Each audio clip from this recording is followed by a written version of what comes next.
Clip number 344 انشاءاللہ عز و جل اس کلپ میں سورہ اعراف کی آیت نمبر 41 سے 43 تک کی تلاوت، ترجمہ اور تفسیر قرآن صراط الجنان سنیں گے۔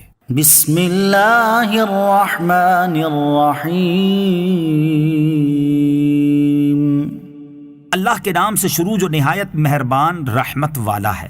لہم من جہنم مہاد ومن فوقہم غواش وکذالک نجزی الظالمین۔ ترجمہ، ان کے لیے آگ بچھونا ہے اور ان کے اوپر سے اسی کا اوڑھنا ہوگا، اور ہم ظالموں کو ایسا ہی بدلہ دیتے ہیں۔ لہم من جہنم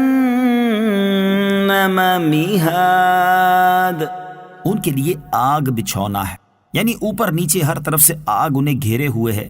صرف اوپر نیچے کا ذکر فرمایا کیونکہ دایاں بایاں خود ہی سمجھ میں آ گیا۔ حضرت سوید بن غفلہ رضی اللہ تعالیٰ عنہ فرماتے ہیں، جب اللہ تعالیٰ اس بات کا ارادہ فرمائے گا کہ جہنمی اپنے ماں سوا سب کو بھول جائیں، تو ان میں سے ہر شخص کے لیے اس کے قد برابر آگ کا ایک صندوق بنایا جائے گا، پھر اس پر آگ کے تالوں میں سے ایک تالا لگا دیا جائے گا، پھر اس شخص کی ہر رگ میں آگ کی کیلیں لگا دی جائیں گی، پھر اس صندوق کو آگ کے دوسرے صندوق میں رکھ کر آگ کا تالا لگا دیا جائے گا، پھر ان دونوں کے درمیان آگ جلائی جائے گی۔ اب ہر کافر یہ سمجھے گا کہ اس کے سوا اب کوئی آگ میں نہ رہا۔ والذین آمنوا وعملوا الصالحات لا نکلف نفسا الا وسعها اولئک اصحاب الجنہ اولئک اصحاب الجنۃ هم فیها خالدون۔ ترجمہ، اور وہ جو ایمان لائے اور انہوں نے اچھے کام کیے، ہم کسی پر طاقت سے زیادہ بوجھ نہیں رکھتے، وہ جنت والے ہیں، وہ اس میں ہمیشہ رہیں گے۔ والذین آمنوا، اور وہ جو ایمان لائے۔ اس سے پہلے چند آیات میں اللہ تعالیٰ نے کفار کے لیے وعید اور آخرت میں جو کچھ ان کے لیے تیار فرمایا اس کا ذکر کیا۔ اب ایمان والوں سے جو اللہ تعالیٰ نے وعدہ فرمایا اور آخرت میں جو کچھ ان کے لیے تیار فرمایا اس کا ذکر فرما رہا ہے کہ جو لوگ ایمان لائے اور انہوں نے اچھے اعمال کیے تو وہ جنت والے ہیں اور وہ جنت میں ہمیشہ رہیں گے۔ اس سے دو مسئلے معلوم ہوئے، ایک یہ کہ ایمان اعمال پر مقدم ہے، پہلے ایمان قبول کیا جائے اور بعد میں نیک کام کیے جائیں۔ دوسرا یہ کہ کوئی شخص نیک اعمال سے بے نیاز نہیں، چاہے کسی طبقے اور کسی جماعت سے اس کا تعلق ہو۔ لا نکلف نفسا الا وسعها، ہم کسی پر طاقت سے زیادہ بوجھ نہیں رکھتے۔ اس آیت میں مسلمانوں کے لیے بہت پیاری تسلی ہے کہ اللہ عز و جل کسی کو اس کی طاقت سے زیادہ احکام کا پابند نہیں کرتا۔ یہ اس بات کی طرف اشارہ ہے کہ جنت میں جانے کے لیے کوئی بہت زیادہ مشقت برداشت نہیں کرنا پڑے گی، بلکہ اکثر و بیشتر احکام وہ ہیں جن پر آدمی نہایت سہولت کے ساتھ عمل کر لیتا ہے، جیسے نماز، روزہ اور دیگر عبادات۔ زکوٰۃ اور حج تو لازم ہی اس پر ہیں جو اپنی سب ضروریات کے بعد زکوٰۃ اور حج کی ادائیگی کی بقدر زائد رقم رکھتے ہوں۔ یوں ہی ماں باپ، بہن بھائیوں، رشتہ داروں اور پڑوسیوں کے حقوق وغیرہ کی ادائیگی بھی عمومی زندگی کا حصہ ہے۔ یوں ہی ذکر و درود بھی روح کی غذا ہے، اور یہی اعمال جنت میں لے جانے والے ہیں۔ تو جنت میں جانے کا راستہ اللہ عز و جل نے نہایت آسان بنایا ہے، صرف اپنی ہمت کا مسئلہ ہے۔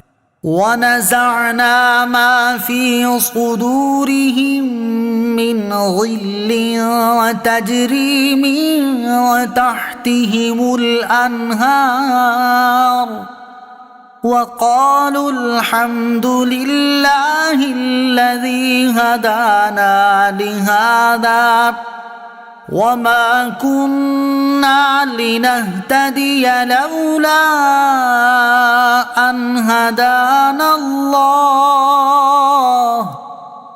لَقَدْ جَاءَتْ رُسُلُ رَبِّنَا بِالْحَقِّ وَنُودُوا أَن تِلْكُمُ الْجَنَّةُ أُورِثْتُمُوهَا بِمَا كُنتُمْ تَعْمَلُونَ۔ ترجمہ، اور ہم نے ان کے سینوں سے بغض و کینہ کھینچ لیا، ان کے نیچے نہریں بہیں گی اور وہ کہیں گے تمام تعریفیں اس اللہ کے لیے ہیں جس نے ہمیں اس کی ہدایت دی اور ہم ہدایت نہ پاتے اگر اللہ ہمیں ہدایت نہ دیتا۔ بے شک ہمارے رب کے رسول حق لائے اور انہیں ندا کی جائے گی کہ یہ جنت ہے، تمہیں تمہارے اعمال کے بدلے میں اس کا وارث بنا دیا گیا۔ وَنَزَعْنَا، اور ہم نے کھینچ لیا۔ اللہ عز و جل نے جنتیوں اور جہنمیوں کے درمیان کیسا پیارا تقابل فرمایا ہے کہ ان کے نیچے آگ کے بچھونے تھے اور ان کے محلات کے نیچے نہریں جاری ہوں گی۔ ان کے گروہ ایک دوسرے پر لعنت کر رہے تھے اور ان جنتیوں کے دلوں سے اللہ عز و جل نے کینے کو نکال دیا، اور یہ سب پاکیزہ دل والے ہوں گے۔ نہ تو دنیاوی باتوں کا کینہ ان کے دلوں میں ہوگا اور نہ ہی جنت میں ایک دوسرے کے بلند مقامات و محلات پر حسد کریں گے، بلکہ سب پیار و محبت سے رہ رہے ہوں گے۔ وَقَالُوا الْحَمْدُ لِلَّهِ، اور وہ کہیں گے تمام تعریفیں اللہ کے لیے ہیں۔ مومنین جنت میں داخل ہوتے وقت کہیں گے تمام تعریفیں اس اللہ عز و جل کے لیے ہیں جس نے ہمیں اچھے اعمال کی ہدایت دی اور ہمیں ایسے عمل کی توفیق دی جس کا یہ اجر و ثواب ہے، اور ہم پر فضل و رحمت فرمائی اور اپنے کرم سے عذاب جہنم سے محفوظ کیا۔ وَنُودُوا أَن تِلْكُمُ الْجَنَّةُ أُورِثْتُمُوهَا،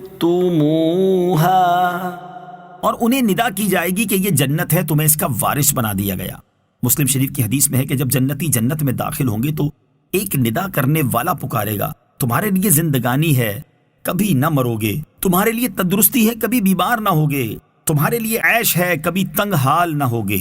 جنت کو دو وجہ سے میراث فرمایا گیا، ایک یہ کہ کفار کے حصے کی جنت بھی وہی لیں گے، یعنی کافروں کے ایمان لانے کی صورت میں جو جنتی محلات ان کے لیے تیار تھے وہ ان کے کفر کی وجہ سے اہل ایمان کو دے دیے جائیں گے، تو یہ گویا ان کی میراث ہوئی۔